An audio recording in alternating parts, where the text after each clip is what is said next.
Hello and welcome to Geordie Pride. Today's episode is a special one. Now, we often celebrate those born and bred in the Northeast, but I think it's equally important to hear from those who've chosen to make this region their home. And our guest today is a perfect example of this. He's not originally from the Northeast, but he has come to embrace and champion it just as passionately. And that guest is Luke Hilliard, who is originally from Cornwall, but he's now a proud resident of Wylam and a self-proclaimed Cornish Geordie. Luke's involvement in initiatives like the Durham Beer Off and the Wellbeing at Work conference really showcases his dedication to the region. He's not just living here, he's a voice for local businesses and a testament to the spirit of our community. Today we sit down with Luke to hear all about his journey to the Northeast, the experiences he's had along the way, and why he wouldn't want to be anywhere else. It really is a story of embracing a new chapter and making a significant impact in a place that he now calls home. So grab your cuppa and settle in for a chat with Luke. We're going to explore how he's embraced Geordie pride and he's making his mark through his passion for supporting his adopted home. And that is really what I think Geordie pride is all about, celebrating the diversity through the voices of those that love it, whether they were born here or they found their way here. So let's get started.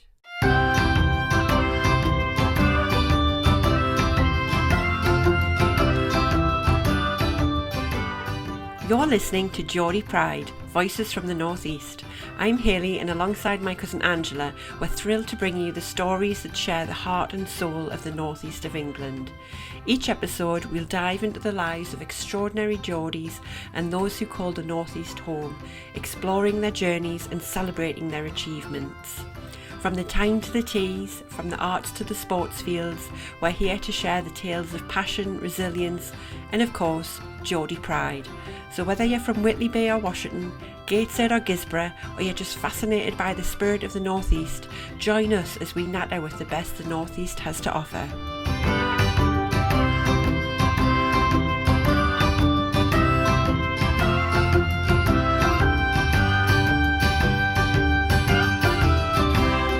Welcome to Geordie Pride, Luke. It's so lovely to have you here. I think you are going to give us a really unique perspective on the Northeast, being the fact that you weren't born here. So I can't wait to hear what you've got to say. So do you want to just get us started today and tell us all about your journey? Tell us about yourself and how you ended up in the Northeast from Cornwall. Yes, well, thank you very much for having me, and it's a real honour to be on this, and I think it's a fantastic idea. So, really want to make it work. About myself, I'm 32, and I've been living in the Northeast since 2016, so it'll be 8 years in July. I'm originally from Cornwall, so I'm a Cornish Geordie. And I have to say, ever since I moved, because the reason for why I moved, I met my now wife at Keele University, confusingly, which is Newcastle Underline, which always made things difficult explaining to people. And she's from Ponteland, and I'd never even been further north than York before I met her. So Newcastle, the Northeast, it really was a foreign place to me, and I didn't know the geography very well. I thought Newcastle was right on the border of Scotland, so I had no idea that Northumberland existed, and there's a good hour and a half land before you even you're even close to Scotland. So that was a bit of a shock. But no, she showed me around it when we first started going out, and I was really impressed with it then. I thought this seemed lovely. I think one thing that stood out was the amount of space. Up here, you really get an idea of that, just the countryside, the city. Again, you don't think of the Northeast, you don't think of beaches. I think places like Tynemouth, Seaham now are really underrated. So as someone who's always been used to the sea, that was a real pleasant surprise. So my wife's a GP, and when she got placed up in the Northeast, it was up in Darlington. So I decided to move to Durham. She said, we can give it a 2-year trial, because I appreciate it was a long way away from me, and if it wasn't for me, we could always look at somewhere else to live. But almost from day one, arriving in Durham, I absolutely fell in love with the Northeast. It's people, it's countryside, it's culture, and very much sort of part of the fabric now, and sort of take great pride in being Cornish Geordie and really want to promote the region and its local businesses and more about it, because I think there's so much more that has its potential. Oh, that's really nice to hear, actually, because I think, yeah, you're right. Whenever I speak to people that aren't from the northeast, they think the northeast stops at Newcastle. They'll go Newcastle, Sunderland, and then anything above that, they're like, I didn't even know existed. And that's where me and Angela are from. So we're from Northumberland, and it's like this just mystical land that no one really knows about. It's completely true, and I think because people think of Hadrian's Wall, some people know that runs through Newcastle, and I think people still think that that's like the old border.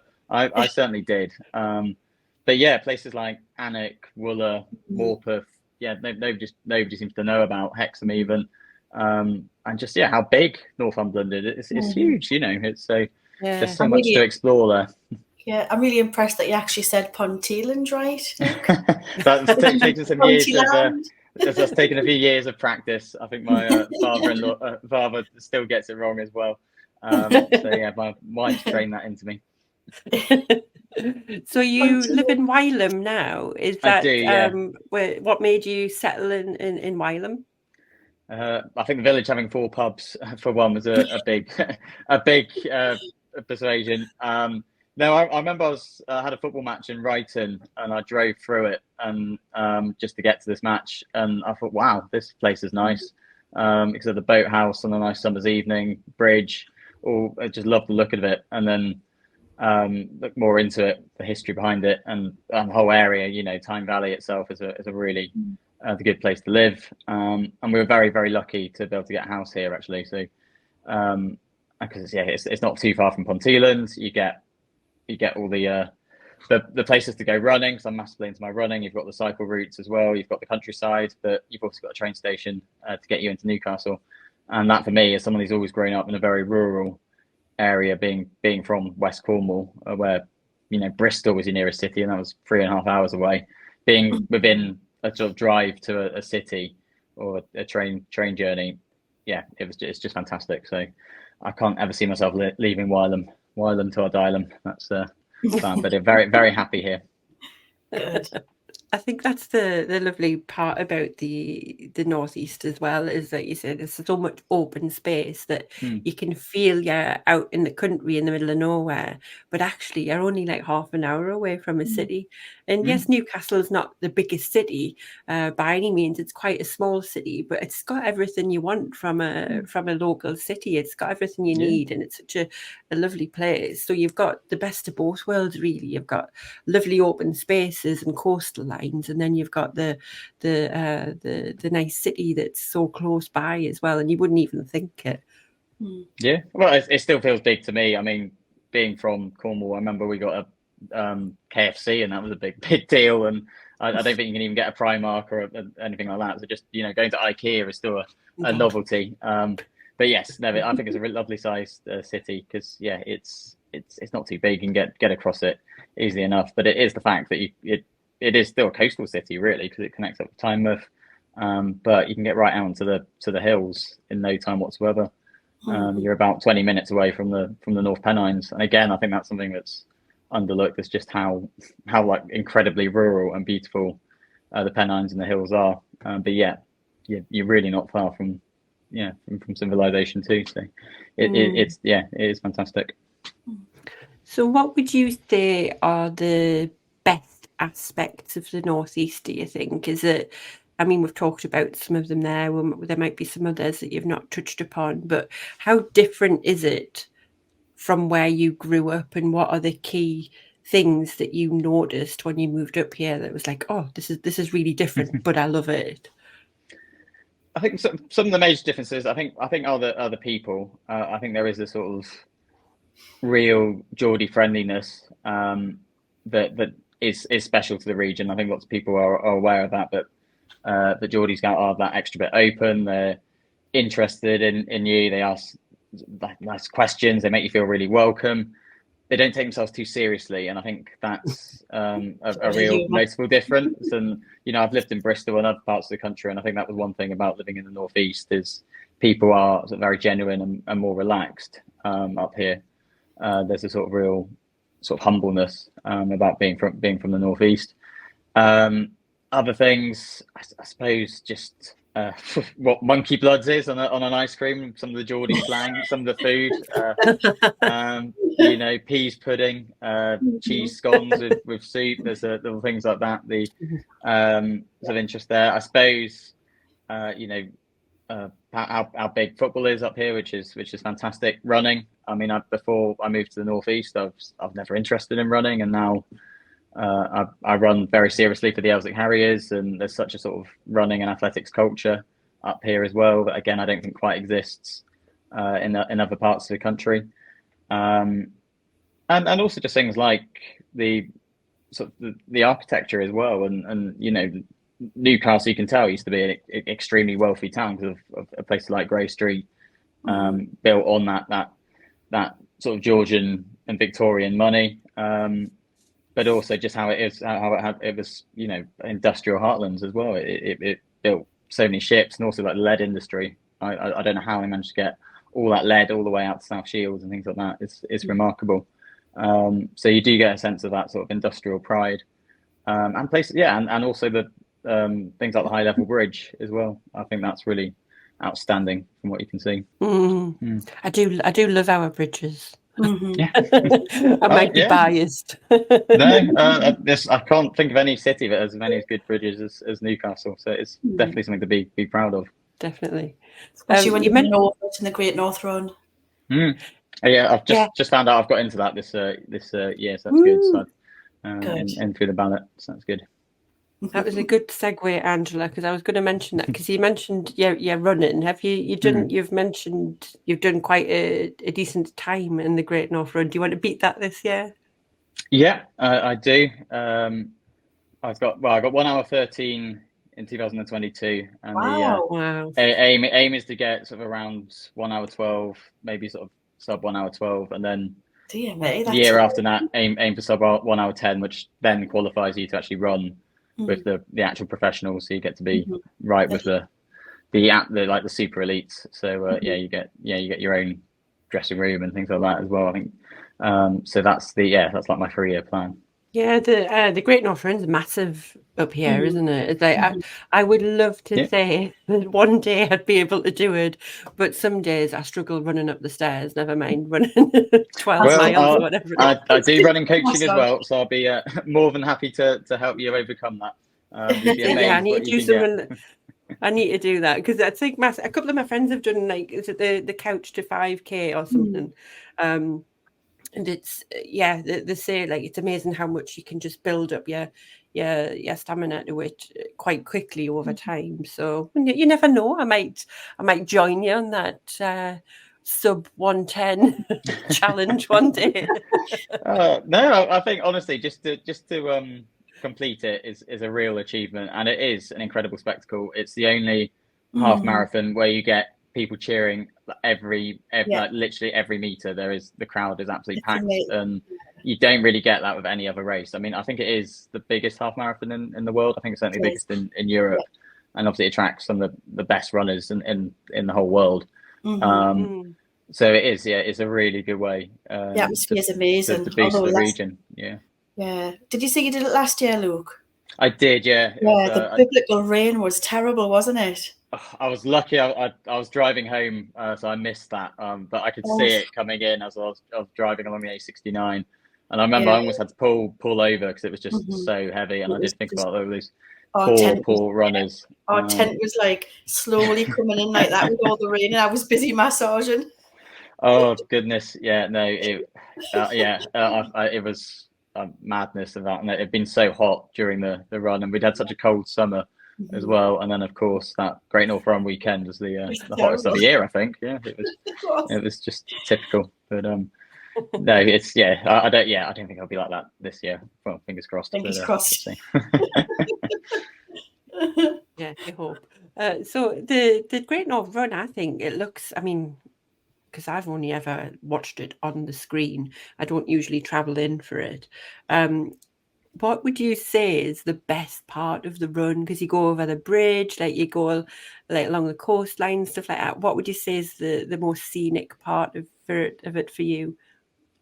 It is definitely going over the Tyne Bridge, Is it? because it's all downhill. The first sort of three or 4 kilometers, honestly, you get that real adrenaline, that rush, but you're absolutely flying because it's actually on quite a steep hill which you're actually running down, which you're not even aware of when you're driving it. But when you cross that bridge, you do hear that roar of the crowd. That's that real noise. You see so many people calling your name, calling your club, and it's just such a buzz. And then after that, it's actually a little bit boring because you're just on the sort of the main road, sort of going through sort of Bolton and places like that. And then, of course, when you get to the finish and you see the sea, and it is another sort of downhill bit, running through South Shields. That's also the best, one of the best parts as well. But no, going over the Tyne Bridge is incredible. It's a real buzz about it. I think I'd like the downhill bits as well, to be fair. Yeah, unfortunately, there are some uphill bits as well, which do seem to suck the life out of you a bit. But then it's part of the challenge. It's good fun. Yeah, the atmosphere is as well, isn't it? Yeah, honestly, it's there's no other race with the atmospheres. Even I did the Great South Run, just for comparison, in Portsmouth in October, and it's not even close to how incomparable the two are. Like the Great North Run is just. It's just such an event. The whole city sort of shuts down for it. Yeah. Whereas, the Great South Run still a brilliant route, and I really did like Portsmouth as a place, but you can't even compare it to the Great North. It's so much more special. Brilliant. So we're going to switch it a little bit and talk a little bit about events and such, because you are big into organising events. You've got a few initiatives going on. You've got the Geordie Beer Off. That's right, yeah. So I actually had the Geordie Beer Off. I hosted that back in September at Newcastle Castle. It was only a small event because it was the first one, and I wanted to sort of test how well it worked. And it did go to plan, and people had a really good time. They got to drink beer in obviously a historic building in the castle. The FL castles themselves got to go up to the rooftop. Unfortunately, the weather wasn't brilliant, and there was a train strike. But despite that, it was still a really, really good night. So I'm organising the Durham Beer Off, which is going to be a bigger event at Lumley Castle in Chester Street. So that's going to be on the 24th of February. And then, after that, it's the Wellbeing at Work conference, which is going to happen at the Copthorne Hotel on the quayside on the 27th of March. And that's just going to be an afternoon event from 1 p.m. to about 5:30.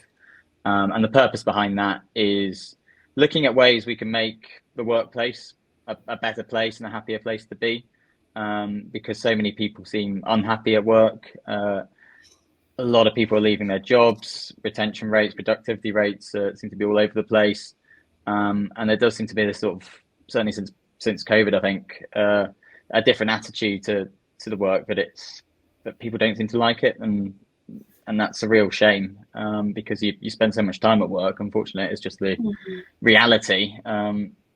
That you want to be able to enjoy it. You want to be at a place where you feel like you're getting the most out of yourself or feeling productive. And what this conference does, it brings in wellbeing experts, people who specialise in stress and anxiety, specialise in team building exercises, who leadership, management, and it gives businesses and anyone who's interested the opportunity just to network, meet from them, attend workshops, listen to talks and speeches, all about how to make the workplace better. And we had an event back in October at Chapraya Restaurant, and this one's going to be even bigger at the Copthorne Hotel coming up in March. It sounds brilliant. It sounds so much in need. It's like, because I know both me and Angela have had experiences in the past, and I ended up leaving my corporate job purely for mental health reasons, because I was just so incredibly unhappy there.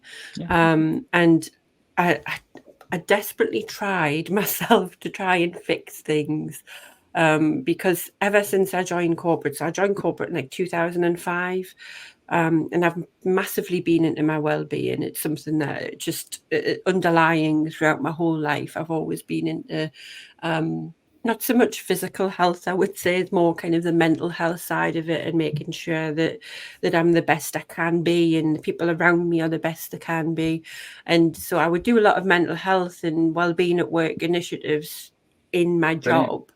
And it was a huge passion of mine, but I just felt as though if you don't, you can push as much as you like as an individual person, but you've got to have the organisation's backing, don't you? You've got to have their push and to try and get things moving and to change the how would I say it, that just the whole atmosphere in the office. They need to make sure that people are on board with it and that people can make those changes. And if you put together proposals that you want to do X, Y, and Z, that they're going to be able to go, actually, yeah, do you know what, go ahead. So the fact that you're able to run this and try to get companies on board of just understanding that well-being is something so important, I think is great, because the more the companies jump on it and get the management on board, it's going to make it so much easier for the employees to be able to start initiatives internally themselves, but also for them to just be able to feel as though they're being looked after. And when you feel looked after, you're so much more productive and you're so much more happy to be in your job, and that's going to be much more sustainable for yourself and the business, isn't it? So I think it's an amazing initiative. Absolutely, and like yourself, you know, I've been pretty miserable in the workplace myself, and that's that was a huge motivation to go self-employed as well, because I do find that being my own boss, I'm in control a lot more.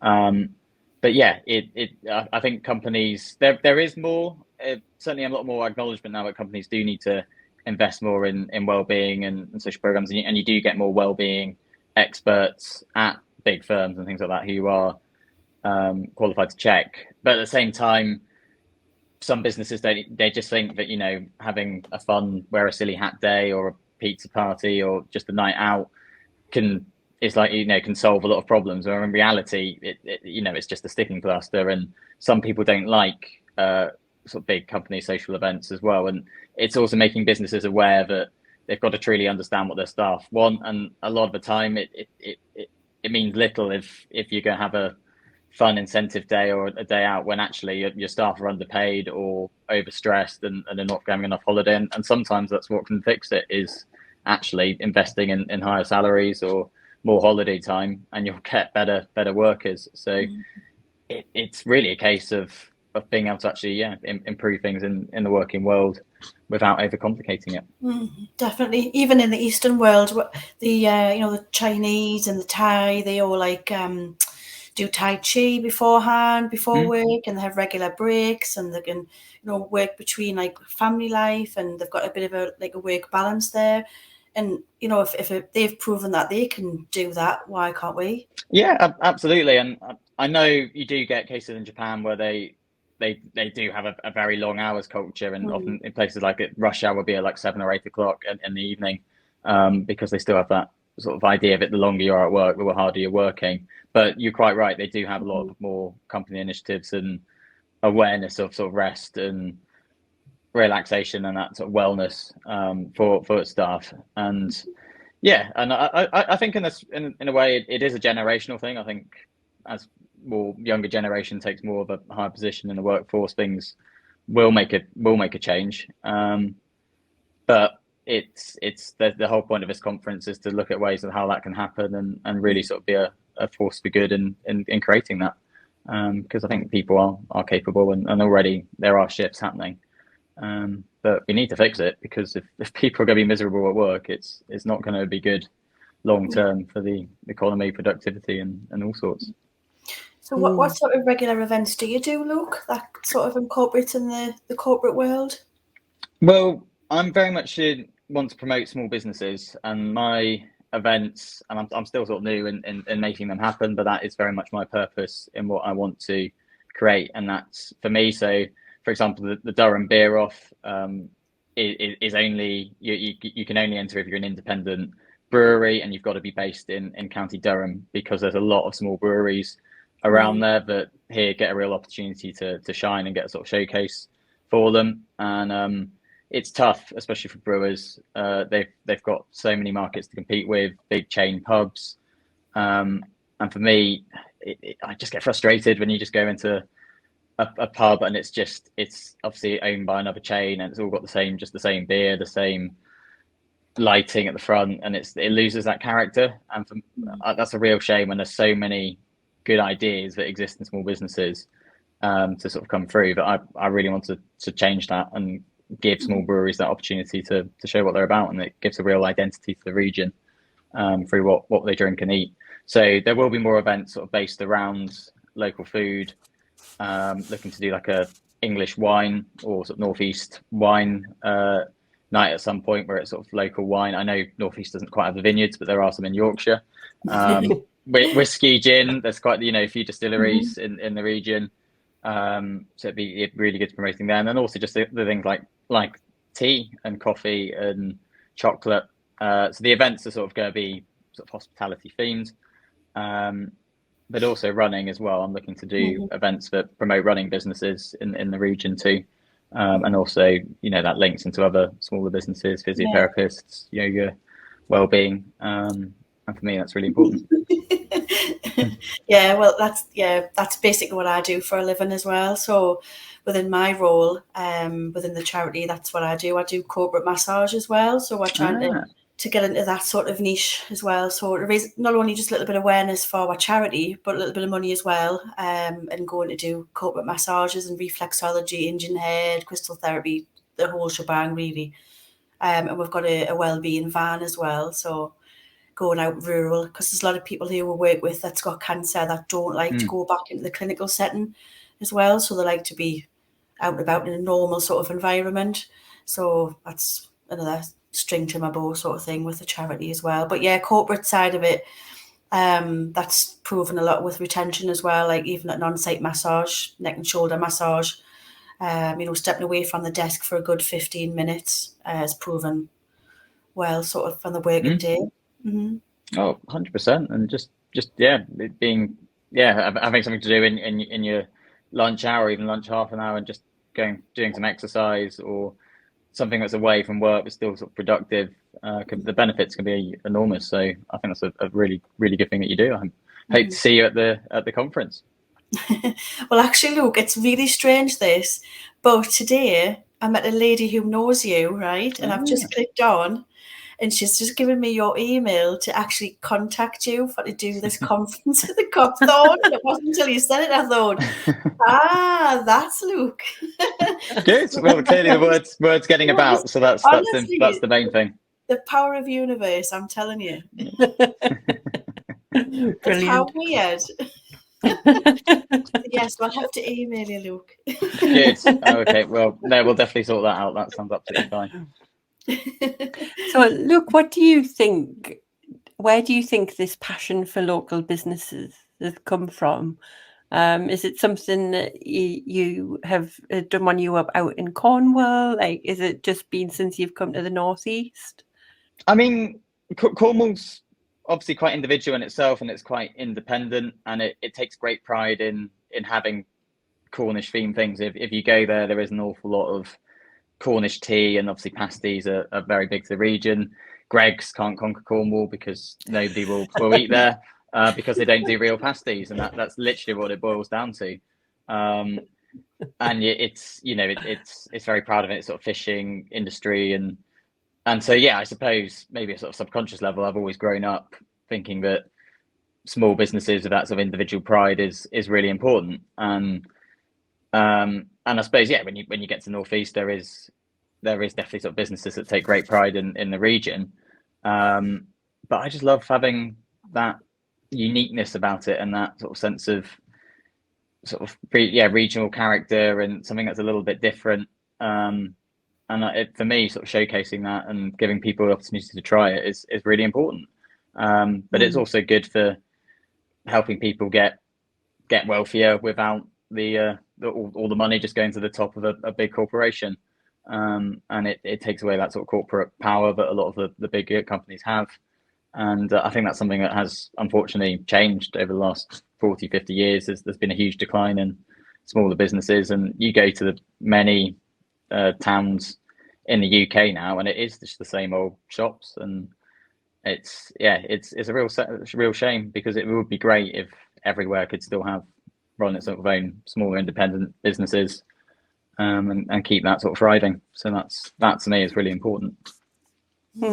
I totally agree, because I moved down to Leeds about 9 years ago, And one of the biggest things I noticed was the prevalence of local businesses. And yes, there's obviously the big chains, but there was so much more support for local community-based shops and home-based businesses and things like that. Whereas up in the northeast, I didn't necessarily see that. I mean, it might have probably evolved since I left, but I think what you're doing, showcasing the northeast, and why another reason why we're so passionate about doing this podcast as well, is just putting a spotlight on the northeast and saying, look, there is some amazing stuff here, and we're going to broadcast it, and we're going to tell you about it, because we do get overlooked in the northeast. So I think what you're doing is fabulous. And you mentioned like what you've seen change over time. As someone who's embraced the northeast into their heart, what would you say? Are there ideas or initiatives that you think could make the northeast even better over time from what you've seen elsewhere? Well, that's a really good question. I think partly you want to still give people the access to live there, and I have noticed that Newcastle has become increasingly more expensive for friends and people who are trying to move to the city.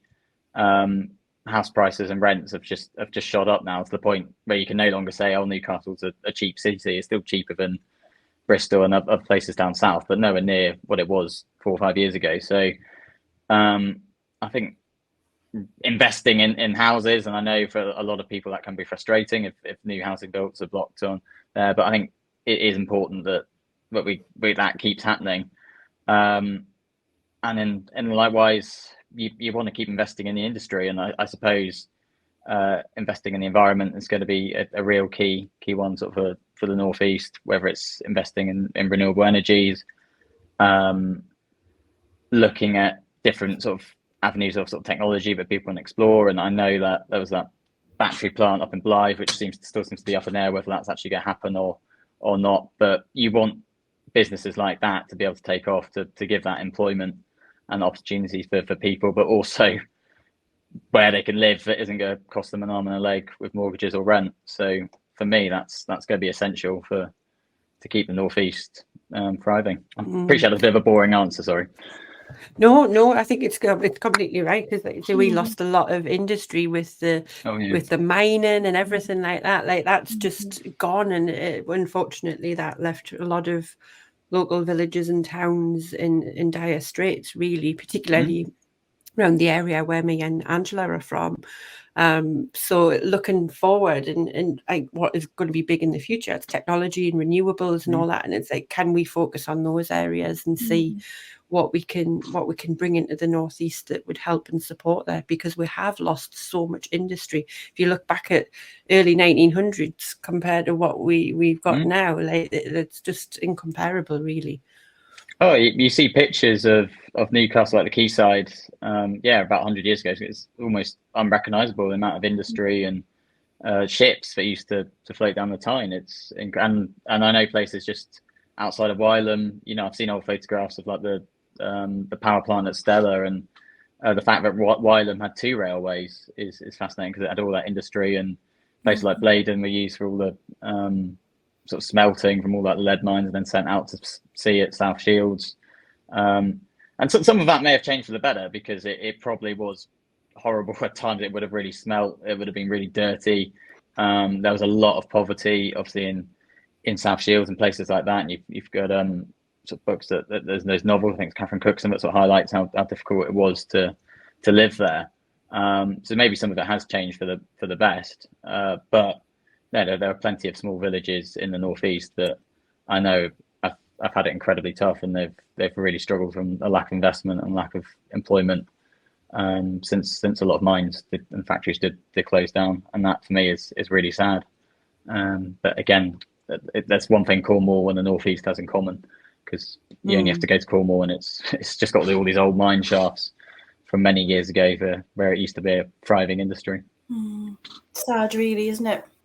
Well, there are still some good companies up here, and places like Sage and Essentia, and obviously places like even like the Metro Centre. I know it's probably not what it used to be 10, 15 years ago, but it's, you know, it's a good example of how you can turn some old sort of industry into new ideas. So I think as long as that will to make it happen and that generation continues and that investment, then absolutely it will thrive. But it's going to take hard work and to make it happen. Yeah, 100%. It'll take time. It will. So, look, what message would you like to give anyone? If anyone's listening, they might be new to the Northeast or they're considering making it their home, what would you say to them? If they're considering making it at home, absolutely go for it, because I really can't see how you could regret it. It's not as cold as you think it is. So, that's one thing I worried about when I moved up here. It's a lot more connected. There's still plenty going on. And it's worth it for all the reasons we've discussed, whether it's cool city, countryside, beaches, the people. It really is a fantastic place. And in terms of me living here, well, I've ever since day one, since I moved to Durham and then later Wylam, I've always felt really well looked after, really sort of welcomed into the community. And I really feel like I'm part of it now, and that's sort of shown in the clubs that I'm involved in, and the history of the area that I've really come to love. And I just look forward to living here for longer. Oh, brilliant. And you call yourself a Cornish Geordie. So what would you say that means to you? What would you say that embodies in your life? Yeah, obviously I am Cornish. I was born in Truro. I lived there until I was 18, so my whole childhood and sort of upbringing is Cornish, and that is something I'll never have in the Northeast. There's that sort of schooling and that sort of childhood memories. It's all, for me, it's all set in Cornwall, and of course all my family still live in Cornwall, so I'm still back there regularly. But for me, I can't ever see myself going back to Cornwall. My son, he may only be 2, but he's going to be a Geordie, and obviously my wife is. So going forward in the future, I'm sure I'll see myself more as more of a Geordie than a Cornish person.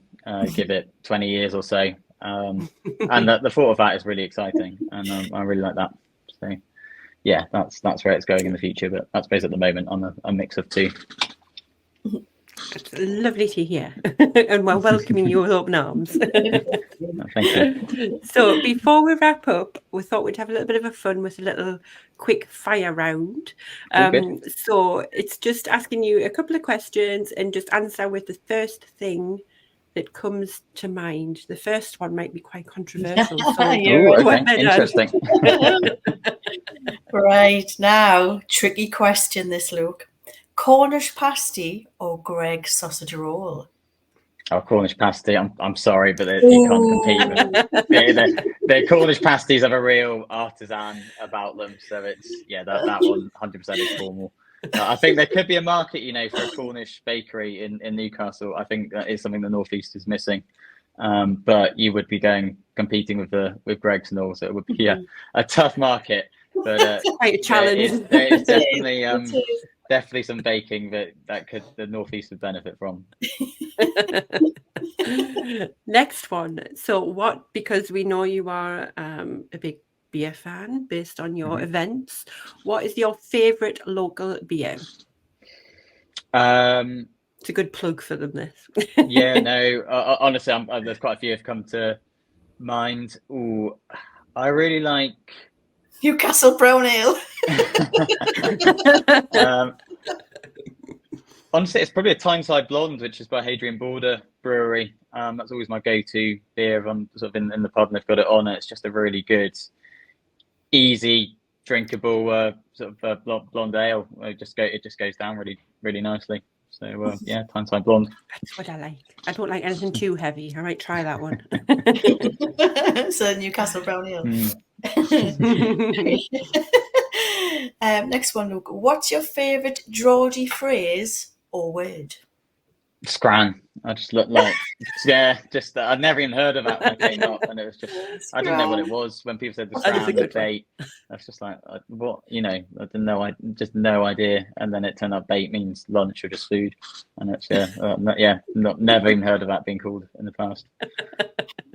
Yeah, my husband says bait, like if he's asking like the girls when he's making the pack lunch, and because my girls, like, they were born in the northeast, but they've grown up in Yorkshire, so I'm just like, what's bait? What's he talking about? Very confusing. So next one is day out in the northeast, coast or countryside.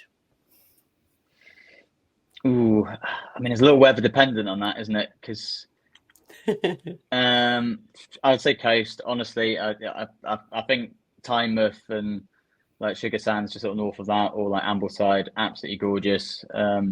Bamber, I mean, Bamber is just breathtaking. Castle on the beach.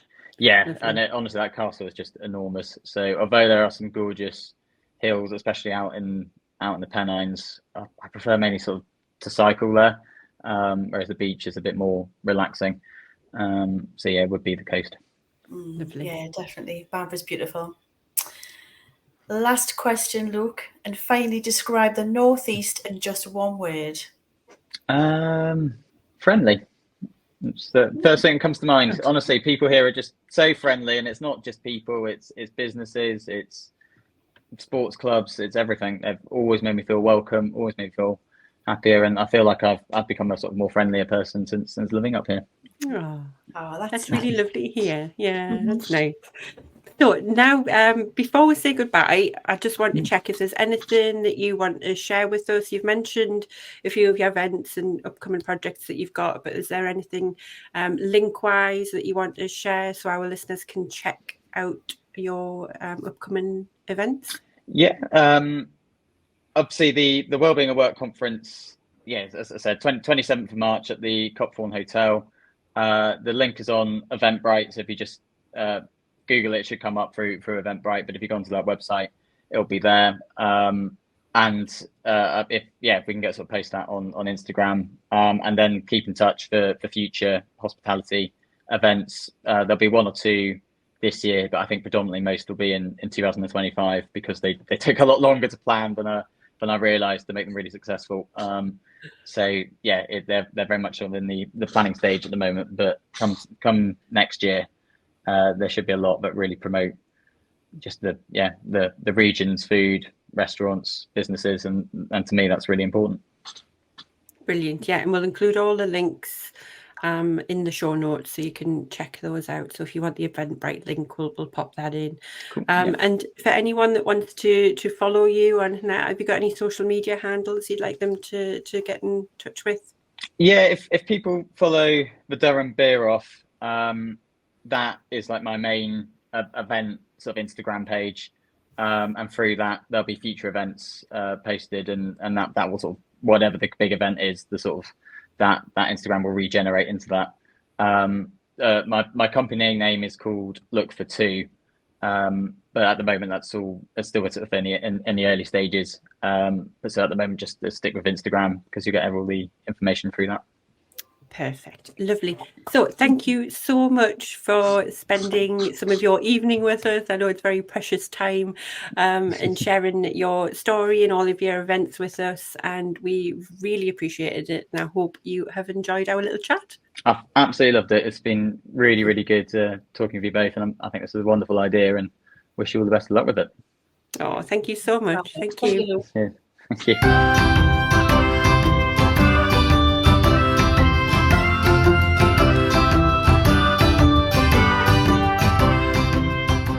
Thanks so much for listening.